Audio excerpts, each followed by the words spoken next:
Hi, it's Kelly, and I am back to tell you about guy number two. So I know after I taped job number two, you were like, hey, where is guy number two? Well, I am here to tell you about him. So I am in high school, sitting in a class, and this guy walks in wearing a leather fringe jacket, kind of like Bon Jovi's in the Living on a Prayer video. I also had a leather fringe jacket, and well, I knew then that we needed to date. I mean, we both had leather fringe jackets, and I mean, is there any more reason to date than both of us having leather fringe jacket? I don't think so. So obviously he felt the same way, so he asked me out and we decided to go to the movies. So when we got to the movies, the movie we picked out to see was called Silence of the Lambs. You might have heard of it. And when we got up to buy our tickets, they said we were too young. And I said, oh, I guess we'll have to see another movie. And he's like, no, my mom's got this. And he ran out, got his mom to come back in and lie and say she was going to chaperone us for the movie. And I thought, whoa, your mom is so cool. My mom would never lie and do that. Neither would my dad. Like, wow, that is just so cool. And so we saw the movie, and after that, we became an item, and we would walk around school together in our leather fringe jackets, and I would think we were just so cool, and we'd hang out after school, and we didn't have licenses or cars, so we basically just hung out, watched TV, not much, just, stuff. And then one day I went to school, and the day before that, Bill had detention, and I hadn't heard from him that evening, and the next day he wasn't in school. And this guy came up to me and he said, hey, have you heard from Bill? And I'm like, no. And he's like, do you know where he is? And I'm like, no. And he's like, are you sure? And all day, people kept saying to me, hey, do you know where Bill is? How are you and Bill doing? Oh, how are you and Bill? And I'm like, Bill and I are great. Like, we're wonderful. And I started thinking, why are so many people asking me this? And I remember what I was wearing. I was wearing a teal Forenza sweater and a white skirt, and my face was really broken out. And the same guy came up to me and he said to me, have you heard from Lori? And Lori was a girl that was known for being a bit promiscuous that I barely knew. And I'm like, no, I don't even know her. And he's like, look, yesterday I had detention. Bill and Lori also had detention. And they kind of hit it off, and they didn't take the late bus home. They took the community bus, and I don't know where they went. And I felt this feeling like I don't want to hear any more of this story. I just don't. Like, no, Bill and I are a couple. And that day I went over to my grandma's and I walked over to Bill's house. They lived in the same town. And I knocked on his door. And when he came, I said, what is up with this? And he's like, oh, I'm not with you anymore. I am now with Lori. And I thought, what?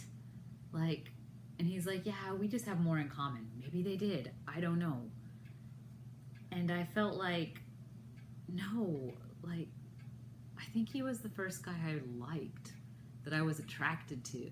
I don't know if I liked his personality and things about him. I just know I was really attracted to him, and I really liked that feeling of dating someone attractive. And the next day, when I saw him, I told everybody, I am going to scream at Bill after this period. And a big crowd formed. And I screamed at him and said a lot of mean things. And that wasn't enough. Lori was with him, and I was so embarrassed that I kicked him. And I ended up spraining my foot. My parents wouldn't take me to the doctor, and my friend's mom took me to the doctor, and I had a foot brace. And I remember thinking, oh, this is a badge of honor. I am so bad. Do not cheat on me, because, well, you might end up being kicked. Well, you can see. And then my friend and I, we walked over to Lori's house one day, and we went in her house. And then when we got in there, we were like, you're a mean person. And we stayed there for like a minute, and then we ran out.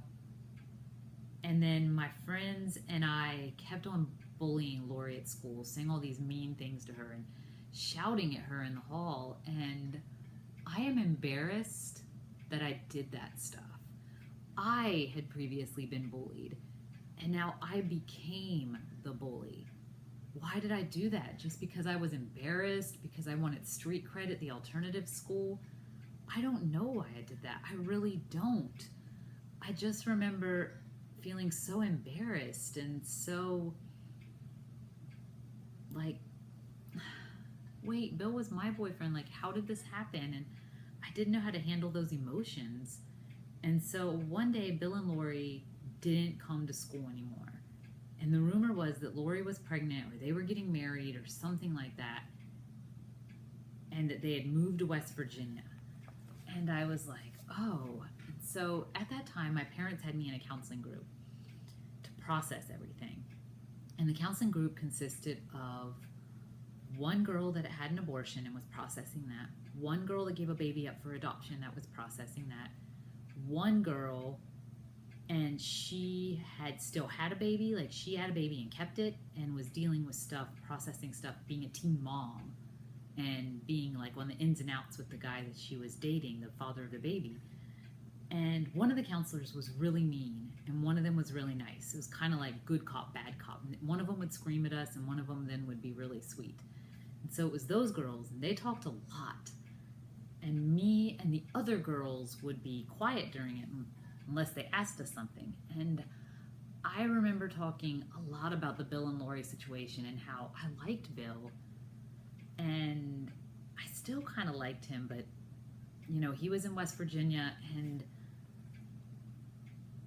I didn't actually like him anymore. I just kind of liked that feeling of having a good-looking boyfriend. But I was mostly over him, but I felt incredibly guilty that because of my actions, some people had dropped out of school and were living in West Virginia. I felt so guilty about that, guilty about kicking him, guilty about screaming at Lori, about going to her house, about bullying her.